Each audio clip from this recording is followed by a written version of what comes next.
Welcome to சமையல் ஸ்நேகிதியே. இது ஸ்நேகிதிகள் சங்கமிக்கும் சமையல் களம்.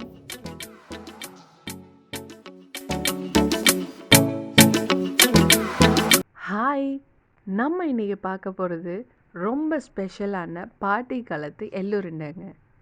இதுக்கு தேவையான பொருட்கள் ரெண்டு தான். 100 கிராம் எள்ளு, கொஞ்சோண்டு அச்சு வெல்லம். இப்போது நம்ம எள்ளை வறுக்கலாம். எள்ளை வறுக்கிறதுக்கு முதல்ல கடாயை பற்ற வச்சுருவோம். கடாய் சூடானோன்னு அதில் எள்ளை கொட்டிக்கலாம். எள்ளை கொட்டிட்டு இப்போ வறுக்கலாம். வறுக்கிறது எப்படி அப்படின்னா, கொஞ்சம் நேரம் அதை மீடியம் ஃப்ளேம்லேயே நல்லா கிளறி விடுங்க. கிளறி விட்ட பிறகு பாருங்கள், நல்லா வெடிச்சு வருதா? நல்லா வெடிச்சு வருது. எள்ளை டப் டப் டப் டப்னு வெடிச்சு வருது. ஸோ வெடிக்க ஆரம்பித்த 10 செகண்ட்லேயே ஸ்டவ் ஆஃப் பண்ணிடலாம். அந்த சூடோடையே இதை மிக்ஸி கப்பில் இப்போ அரைக்க போகிறோம். ஸோ இது கூடவே நம்ம வெல்லத்தையும் ஆட் பண்ணிக்கலாம். ரெண்டுத்தையும் சேர்த்து அரைச்சிடலாம். இதோ அரைச்சி வந்துருச்சு.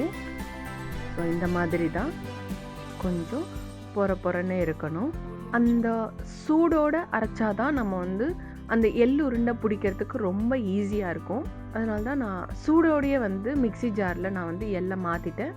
அது கூடவே வெல்லத்தையும் போட்டு அரைச்சிட்டேன். ஸோ அப்போ தான் உங்களுக்கு கெட்டியாக பிடிக்கிறதுக்கு ரொம்ப ஈஸியாக இருக்கும். இதை நம்ம 1 by 1 உருட்ட ஆரம்பிச்சிடலாம்.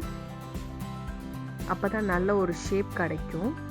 இதுக்கு நெய்யோ வேறு எதுவும் தேவைப்படாது. ரொம்ப சுலபமான டிஷ்ஷு. 2 நிமிஷம்தான். குழந்தைங்களுக்கு ரொம்ப ரொம்ப பிடிக்கும். இது நீங்கள் 15 to 20 days ஸ்டோர் பண்ணிக்கலாம். No preservatives. சுவையான அருமையான எள்ளுருண்டை இதோ ரெடி. நீங்களும் கண்டிப்பாக ட்ரை பண்ணுங்கள்.